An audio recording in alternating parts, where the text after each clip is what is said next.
आदमी नाम दान ले चुकते हैं।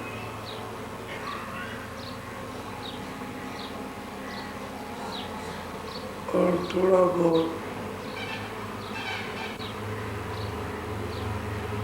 सुमरन ध्यान भजन करते हैं। उन प्रेमियों को हमेशा ये ध्यान रखना चाहिए कि कभी भजन बनेगा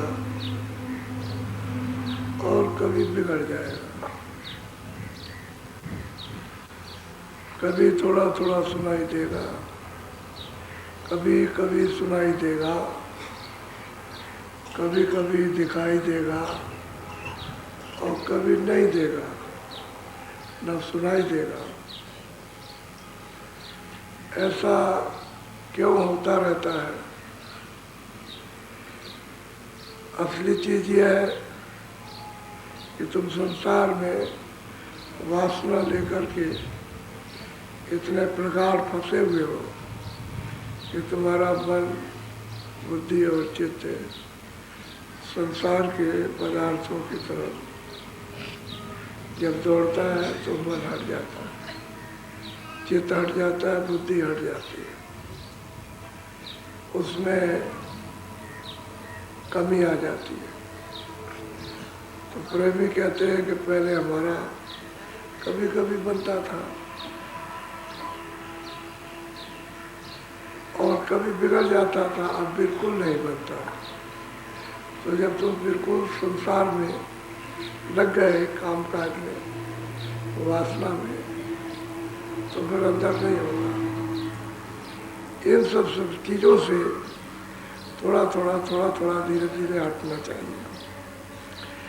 जितना उदास होगे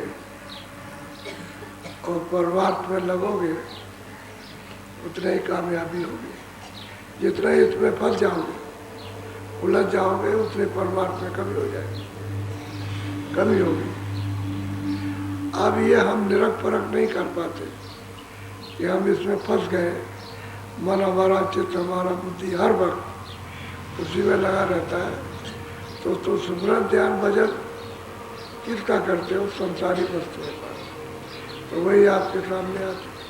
अब इसमें चित्त को, बुद्धि, मन को, सूरत को और दृष्टि को एकाग्र करना और अंतर्दृष्टि से, अंतर कानों से सुनने देखने का काम करना, तो आपने सब काम छोड़ दिया।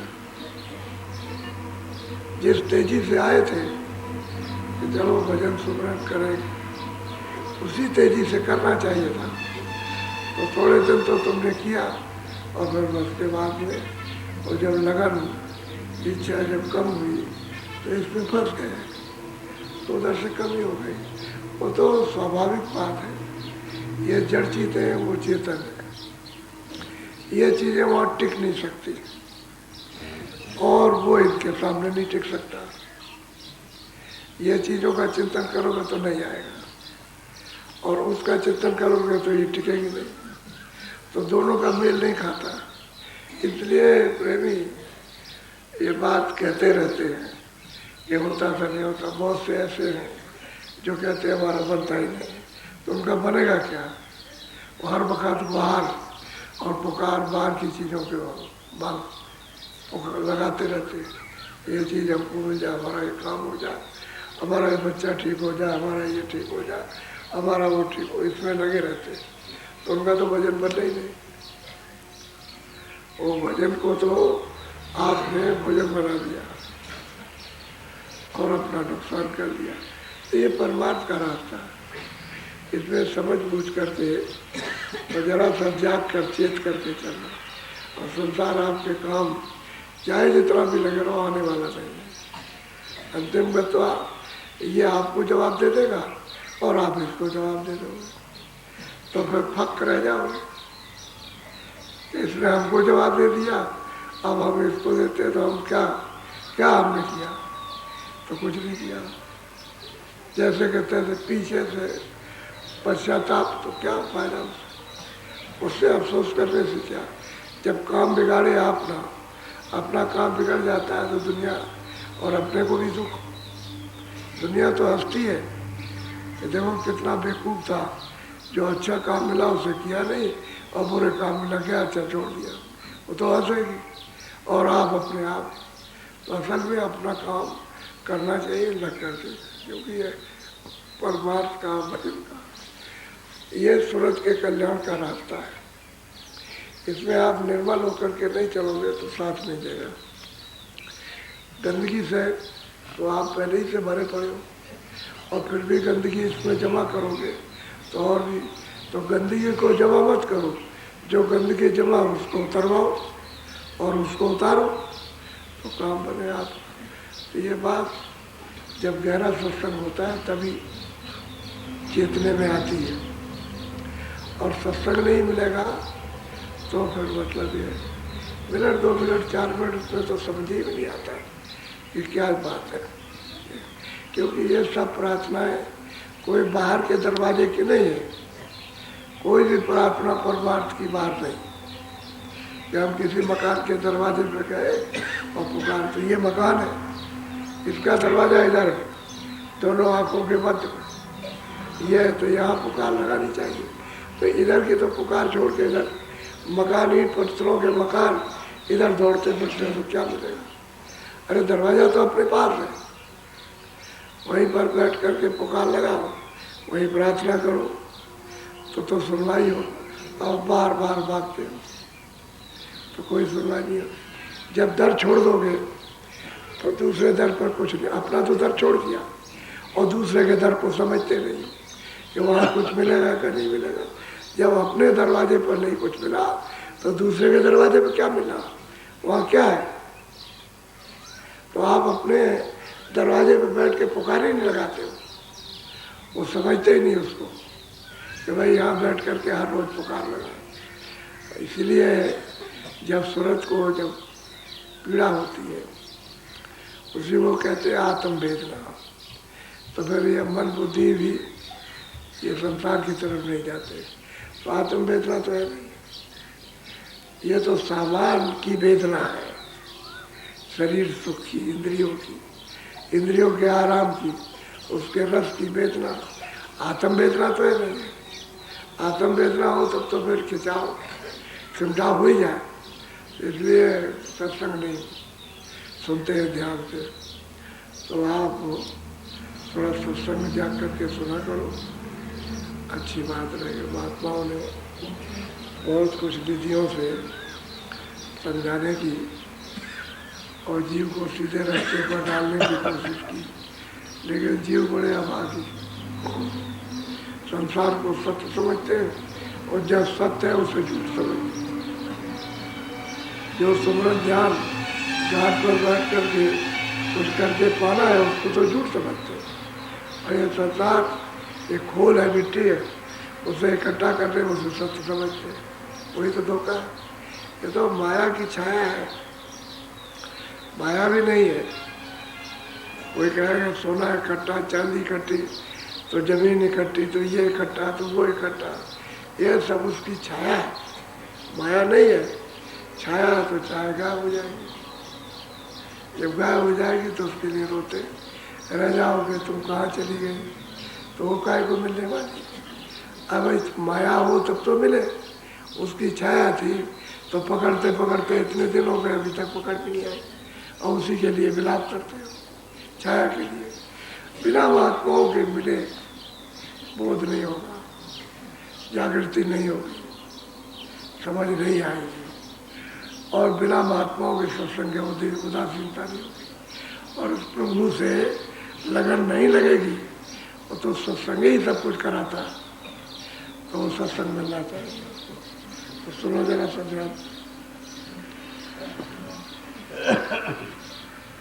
गुरु चरण गिरे मेरे आए, बागे मेरे सोते दिए जगह। इतने पुकारे क्या मैं पापी हूँ, मैं अधम हूँ, मैं नाकार हूँ, मैं बेकार हूँ, मैं इंद्रियों के जाल में फंसा हूँ।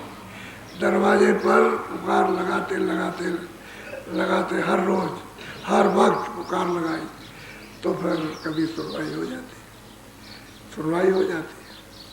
और तुम जरा सा खेल तमाशा समझते हो, यहाँ तो तन के चिथड़े उड़ते हैं तो दरवाजे पर सुनाई होती है। तो कहते हैं कि भाई वो गुरु के चरण मेरे ग्रह में आए। ग्रह कहते हैं हृदय को। ये हृदय ये नहीं है, ये हृदय नहीं है जो लोग सोचते होंगे कि ये हृदय ही है। कहते हैं गुरु चरण ग्रह ये आए और मैं सो रहा था जुगो जुगो से। कहते हैं ऐसा मेरा भाग जाग गया, जगा लिया गुरु ने। इसी को महात्मा कहते हैं कि मन बुद्धि चित्त निर्मल जिस किसी का भी हो, वो जात पात से मतलब नहीं, सौ जन्म में पावे वो मुझे प्राप्त कर सकता, लेकिन मन बुद्धि चित्त गंदे हो तो कोई हो किसी जात का हो उसे कभी नहीं मिलेगा। तो कहते हैं पुकार लगाते लगाते ऐसी कृपा दरवाजे पर कि हुई कि उनके चरण कमल आ गए। मेरे जुग जुग के कहते हैं सो रहे थे भाग आपकी इस नर्तन में मनुष्य शरीर में जाग गए। अतः जब चरणों का दर्शन हो तो वो तो कोई हाड़ मास के तो है नहीं कि भाई हाड़ मास के होंगे चलो चरणों का दर्शन हो गया। वो तो नूर ही नूर है, प्रकाश ही प्रकाश, लाइट ही लाइट है। उसका दर्शन जब सूरत को होता है तो वो सूरत कितनी मगन और मस्त होती है, फिर उसको कितनी ताकत मिलती है। तो उस प्रेमी को पुकार लगाते लगाते कितने दिन बीत गए तब जाके सुनवाई हुई। और एक तरफा पुकार लगाई कि संसार को नहीं चाहा तब सुनवाई हुई। तो गुरु चरण ग्रह मेरे आए, सोते मेरे भाग जगाए। अनेकों जन्मों के जो भाग जो सो रहे थे आपकी नर्तन में जाके बोलो। पौधे मेरी सूखी हरि कराए, देश मेरा सुनाया ने बसा। कहते हैं कि भाई मेरे मतलब ये कहाँ सिंचाई हो रही थी, मुझे कहाँ रस मिल रहा था। इंद्रियों का रस तो चढ़ित था, इसमें फंसा हुआ था। तो कहते हैं कि भाई हरी भरी। तो जब ग्रह चरण ग्रह में आ गए, दरवाजे पर आ गए, सूरत को दर्शन मिल रहे तो उसमें चरणामृत है, अमृत है। तो कहते हैं कि भाई सूखी थी पौध, मुरझा रही थी, आज हरी भरी हो गई। क्यों? कि अमृत का रस मिला। वो तो उसकी क्यारियों में पड़ जाता हरा भरा हो जाए। और ये देश तो सुना है, सुना देश है, यहाँ कोई अपना नहीं। तुम कहते हो मेरा है, कल कहते हो पति मेरा पत्नी मेरी, और कल झगड़ा हो जाता था, अलग क्यों हो जाते हो? फिर क्यों कहते हो कि तू मेरी नहीं मैं तेरा नहीं? यार घर में हो रहा, अभी 2 दिन के लिए तू मेरा मैं तेरी, और उसके बाद में कोई बात हो गई तो मैं तो मेरी नहीं। तो यहाँ कोई किसी का नहीं है। यहाँ तो सब अपने अपने स्वार्थ के गरजमंद है। जिसका स्वार्थ पूरा हुआ तब तक टिका, और स्वार्थ पूरा से कुछ नहीं। कहते यहाँ कोई अपना नहीं है। तो पराये देश में कौन अपना होगा? और अपना देश बताया कि वो तेरा देश है, तेरे साथी हैं, तो वहाँ की है, वहाँ की रहने वाली है। अपने देश को, अपने आनंद को, साथियों को छोड़ दिया, अपने मालिक को। तो कहते हैं कि इसको उजाड़ा और अपना बसाया, अपने देश में पहुँचाया। बोलो कहूँ क्या आनंद उड़न समाए, फूलती फिरूं दे अभिसर। सही सच्ची बात तो वो आनंद ही इस तरह का है कि वो कहने में नहीं आता है। ऐसा आनंद है, कहते हैं कि शरीर का सद्बुद्ध और संसार की सुदबुद्ध सब हो जाती है। तभी तो लोग कहते हैं भाई क्या हो गया, इसको क्या हो गया? दुनिया नहीं भाती है, अच्छी नहीं लगती है, देखना नहीं चाहिए। देखे क्या, उसके गृह में तो कुछ और हो गया, दरवाजे पर तो कुछ हो गया घर में, और उसे तो वो सच्चा आनंद है उसको मिलने लगा, सच्ची चीज देखने लगा। तो ये कैसे भाएगा, ये तो सब झूठा है, झूठे में कैसे लगेगा। वहाँ तो उसे सच प्रकट हो गया। तो गुरु की ऐसी कृपा और दया हो गई कि वो वर्णन नहीं किया जा सकता। बोलो, अब सूरत कहती है कि मैं इतनी खुश, इतनी प्रसन्न, पहले कहाँ रोती थी, चीखती थी, चिल्लाती थी, पुकार करती थी, दरवाज़ और दया हो गई, अब फूल ही नहीं समाती कि गुरु ने कितनी कृपा और दया की। हाँ बोलो। हाँ, गुरु संग सतसंगी चल आए, हंस आकाशी देखी लजा। कहते हैं भाई गुरु के साथ प्रेमी जो ऊपर से आते हैं और नीचे से जाते हैं, तो उनको देख करके बहुत खुश होते हैं। वहाँ की सूरतें इतनी खुश, इतनी प्रसन्न होती हैं। कह रहे भाई तुम गुरु के साथ आए, तुम नीचे से आए ऊपर और यहाँ से ऊपर जा रहे हो, गुरु के साथ जा रहे हो।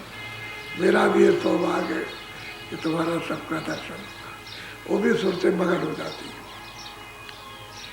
ये मनुष्य जीवन की ये अमूल्य कहानी है कि इसी शरीर से जाओ और जितने भी रास्ते में मिले देवी देवता और जितनी सूरतें और जितनी रूहें मिले, कितनी खुद और प्रसन्न होती हैं।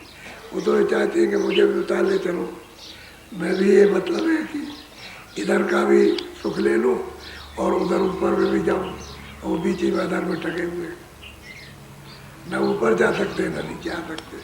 लेकिन महात्मा जो चाहे तो जो नीचे उतार ले जाए, ऊपर ले जाए, वो तो उनकी मर्जी की बात। प्रसन्न हो ऊपर ले जाए, प्रसन्न हो जाए नीचे ले जाए। तो कहते हैं उनको देख करके बहुत खुश और बहुत प्रसन्न होते। बोलो, आरती ऐसी कौन सुनाए, अगम गति संत कौन ये गाए। कहते भाई बिना संतों के यह आरती और अगम गति, इसको कौन सुनाएगा और कौन आरती को कराएगा, कौन करेगा?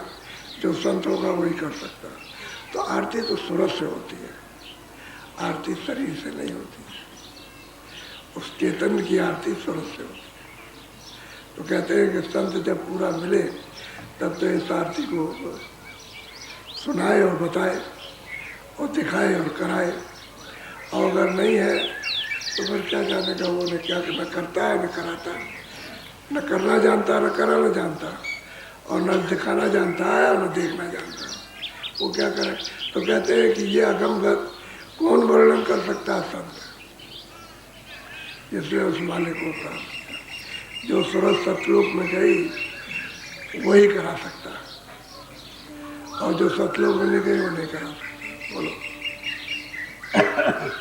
निरंजन ज्योति थके गुण गाए, हरो अक्षर वेद। कहते हैं कि निरंजन भगवान सहस्त्र में बैठे 2400 और निरंतर उसी का सत्पुरुष का ध्यान करते हैं, और ब्रह्म भी उन्हीं का ध्यान, जो ओम है वो भी उन्हीं का ध्यान करते रहते हैं, और जो लालन पुरुष है वो भी उन्हीं का ध्यान करते हैं। कहते हैं यहाँ की जितनी सुरतें जाती है ऊपर के लिए, तो वो भी मतलब है ललायत है कि मुझे भी अगर ये अवसर मिल जाता, लेकिन उनको देश निकाला कर दिया, वो वापस लौट के नहीं जा सकते। अपने आस्थान ही से उसका ध्यान करो, आस्थान नहीं छोड़ सकते हो, न नीचे आ सकते न ऊपर जा सकते, अपने अपने स्थान पर सब बैठे।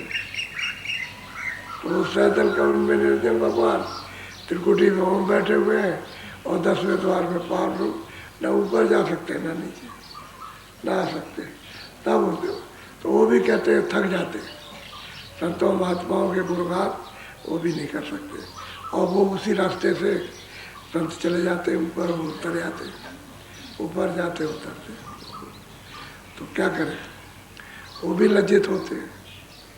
वो तो ध्यान तो करते ही रहते हैं, ध्यान तो एक सेकंड नहीं छोड़ते। उस सच उसका छोड़ दे तो राज चला जाए। इतना जो 3 लोगों का राज मिला ऐसे चला जाएगा, तो कौन अपना राज खो देगा? राज भी खो दिया और ध्यान भी टूट गया, तो फिर किधर के भी नहीं रहे। बोलो। सोहम सतनाम राम पाए, अलख और अगम द्वार पर छाए। कहते हैं कि वो सोम पुरुष, वो कहते हैं वो भी, और रास्ते में अपना सत्य देश है, जो सतलोक है, वो सतपुरुष है, वो रास्ते में मिलेंगे। ऊपर में अलग दरवाजे पर अगम आगे अनामी धाम है, वो सबका सच्चे धाम है, वही सबका मालिक है। उसी से सब कुछ हुआ, और वो जैसा का तैसा, पहले जैसा था अब भी वैसा ही, भविष्य में भी ऐसा ही रहेगा। ये सब उसी से हुआ। अब ये सुरतें जो आनंद लेती हैं इधर से चढ़ करके, तो सब देखती जाती है, सब देखती जाती है।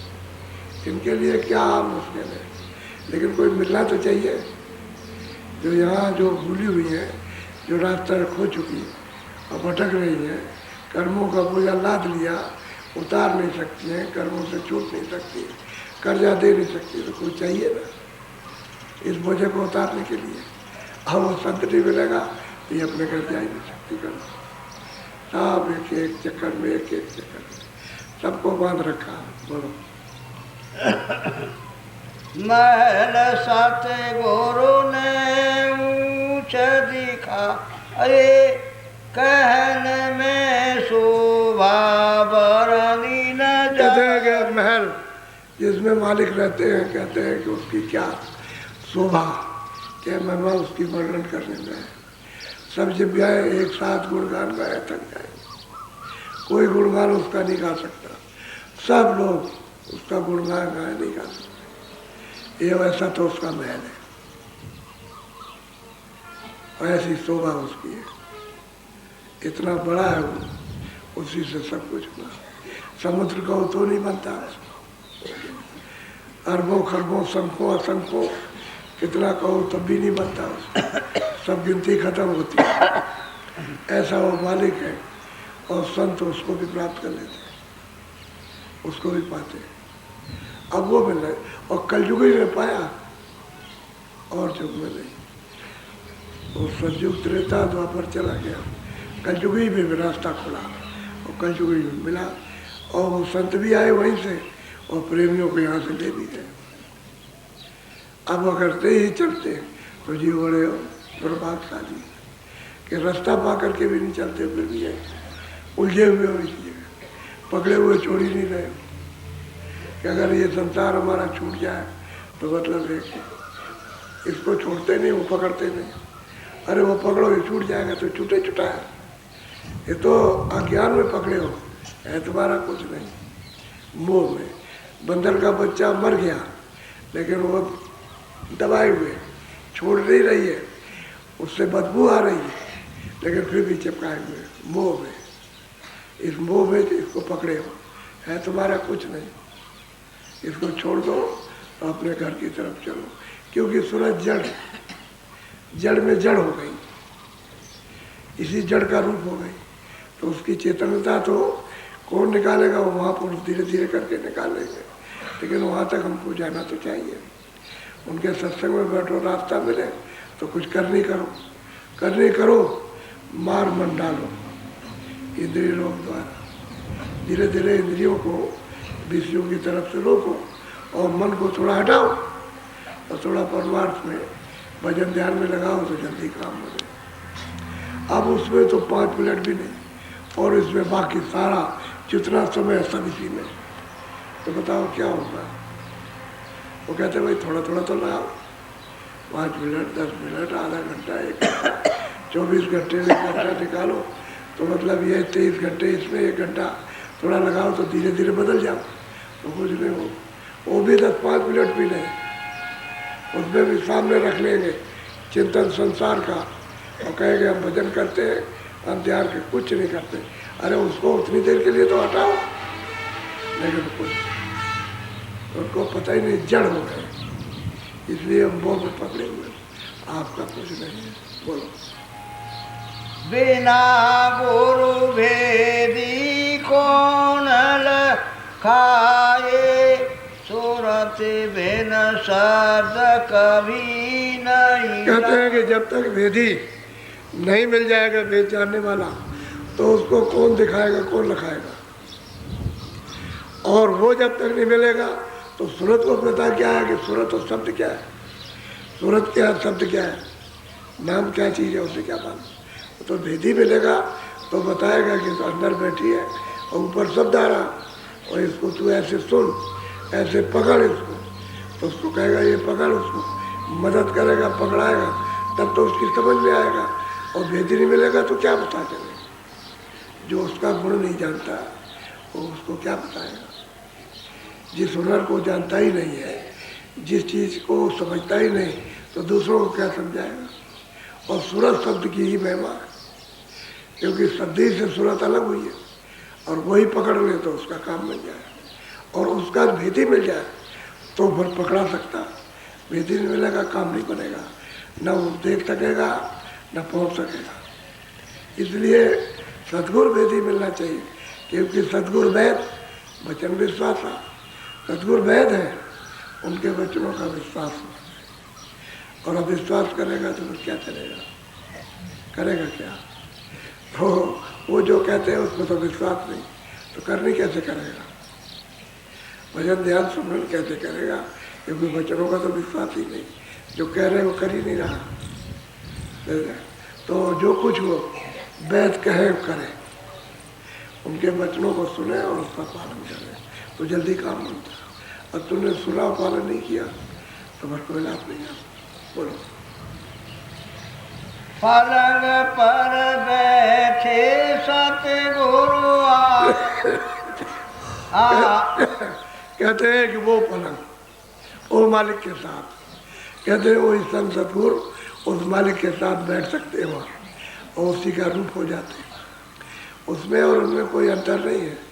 सूरत में मालिक में जब पहुँच जाएगा तो कोई फर्क नहीं, वही है, वही है। और वो यहाँ आए ले जाने के लिए, और सूरतों को चाहिए कि जो कहे उसको मान ले। क्यों, वो करनी क्या कराएंगे, सूरत शब्द से जोड़ने की। अरे शब्द को बताएंगे कि तेरे पास आ रहा, और तू उसको सुन ले, पकड़ ले उसको, पकड़ के जैसे वो पकड़ के उतरिए वैसे ही पकड़ के चढ़ जाए, मदद हम करेंगे। और जब शब्द पकड़ लेती है तो नीचे से मदद कर लेती, तो बस खिंचाव शुरू हो जाता है, चढ़ती जाती, चलती जाती, चढ़ती जाती, खींचते जाते, ऐसे ताकत मिल जाती, शक्ति मिल जाती है, बोध होने लगता, पूरा ज्ञान होने लगता, भूत भविष्य का बोध होता है, सब कुछ होने लगता है, सबको दिखाई देने लगेगा, समझ में आने लगेगा। और शब्द नहीं मिलेगा तो कोई चीज़ समझ में नहीं आ सकती। क्यों कि रचना तो सब शब्द ही की है, या जड़ रचना हो चाहे चेतन हो, सब शब्द ही की रचना है। यहाँ वही शब्द जड़ हो गया और ऊपर में वही चेतन है, तो जब तक शब्द नहीं मिलेगा तो उसकी समझ में आएगा नहीं। और महात्मा भेदी होना चाहिए, उस मर्म का, उसका देखने जानने पहुँचने वाला वो हो तो सब कुछ करा सकता है। और जैसे जैसे सूरत उतरेगी वैसे वैसे चढ़ा ले जाएगा और पहुँचा देगा घर। बोलो। द्वार सब घट के गए खुलाए, बेहंगी सूरत चढ़ी गुण गा। कहते हैं भाई दरवाजे जितने भी गगन में लगा रखे थे, कहते हैं सब खुल गए, सब खोल दिए गए, इसलिए आने जाने में कोई दिक्कत नहीं। सुनते भाई आई फिर उड़ गई, आई उड़ गई, आई फिर ऊपर चढ़ गई, सब्जी के द्वारा चली गई, वहाँ पर छिन जावे छिन आवे। अब ये दरवाजे खुल गए, कोई दरवाज़ा बीच में नहीं है, सब साफ पड़े हुए। तो कहते हैं भाई वो आते हो जाते हैं, ऐसे ही उनके साथ जाओगे, आओगे तो चले जाओगे, नहीं तो और सबके लिए तो दरवाजे बंद, कोई नहीं जा सकता। उसने ऐसे दरवाजे बंद कर रखे हैं कि जब तक महात्मा ना मिले तब तक कोई जा नहीं सकता उधर, कोई हो ऋषि मुनि, योगी योगेश्वर कोई भी हो उधर नहीं जाए। संत ही जाएंगे, आएंगे जाएंगे, वही ले जा सकते हैं। उनके लिए तो रास्ता खुला है। तो जिसके साथ रास्ता खुल गया तो उसके साथ चले जाओ, रास्ता बंद नहीं होगा। चले जाओगे फिर कोई रास्ते में टोके टाकेगा नहीं, रोकेगा नहीं, क्योंकि जबर है उसके साथ जाओगे कोई नहीं बोलेगा, और कमजोर है उसके साथ जाओगे तो रोक लेगा, कहाँ जा रहे हो। असली बात तो ये है। तो कहते हैं भाई व्यंगी सूरत उड़ने वाली है, अनल पच होता है ना, अंडे दिए ऊपर ही उड़ जाते। कहावत है कि पक्षी ने अंडे दिए, बच्चे पैदा ऊपर उड़ गए। ऐसे ही सुरतें वापस यानी संतों के साथ उड़ जाती, चढ़ जाती, और द्वार सब खुल गए अंत तक, आज तक, यहाँ से लेकर के आज तक, और वहाँ से लेकर के यहाँ तक सब दरवाजे आने जाने के चले हुए, कोई नहीं बदले मतलब। इसलिए उनके लिए सुबह आसान मिलना चाहिए महापुरुष को। तो काम बोलो दयायस कीनी सतगुर आए परी में उनके चरणन धार। कहते बहुत कृपा और दया की कि वहाँ से आए, और जब हमको पता लग गया कि वहाँ से आए तो मैं उनके चरणों में पड़ गए, चरणों में पड़ गए, अपने ग्रह पर चरणों में पड़ गई। दोनों आंखें उसके ऊपर में आँख खुल गई, चरणों में पड़ गई, लिपट गई।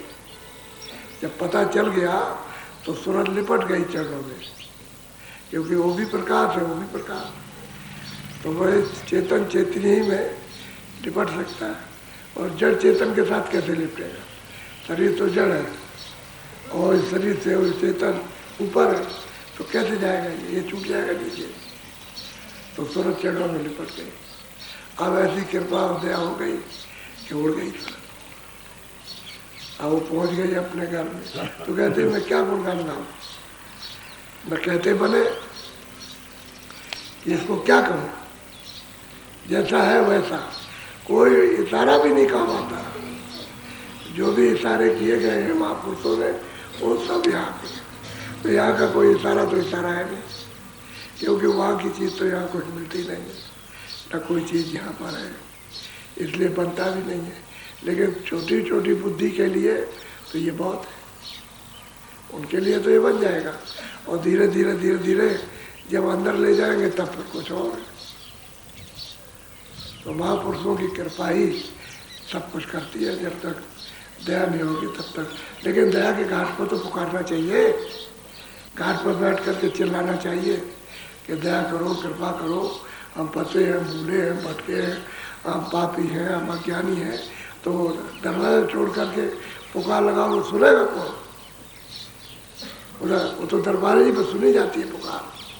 तो दरवाजा छोड़ के इंद्रियों के दरवाजों पर बैठोगे इस जड़ता में, तो सुनेगा कौन? भाई आंखों के ऊपर तो चेतनता है, तो चेतन पुकार मारो तो सुनवाई हो जाएगी। बगैर दरवाजे बैठे काम नहीं बनता। तो बहुत सीधा। तो सुरतों ने जब महापुरुष आए तो दौड़ करके लिपटे, सुना समझा, जो कुछ कहा वो किया, और जल्दी काम उनका बना, क्योंकि कृपा हो गई, दया हो गई। बोलो जय गुरुदेव।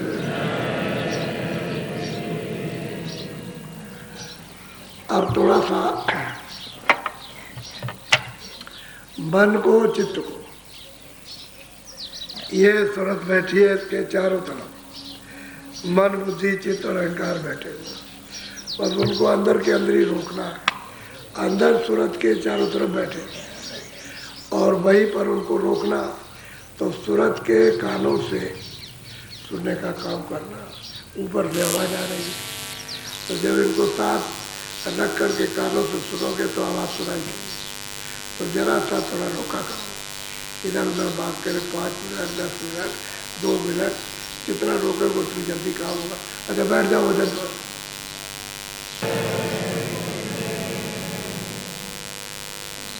जय गुरुदेव, नाम किसका?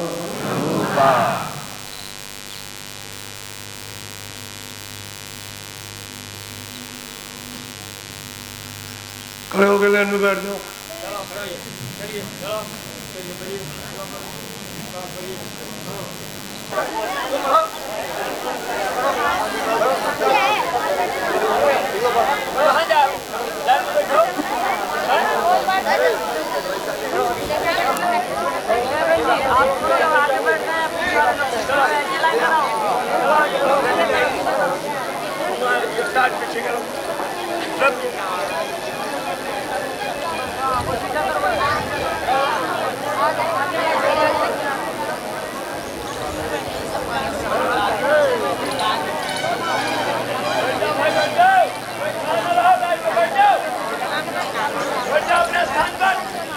कहाँ आ गए तुम लोग हैं?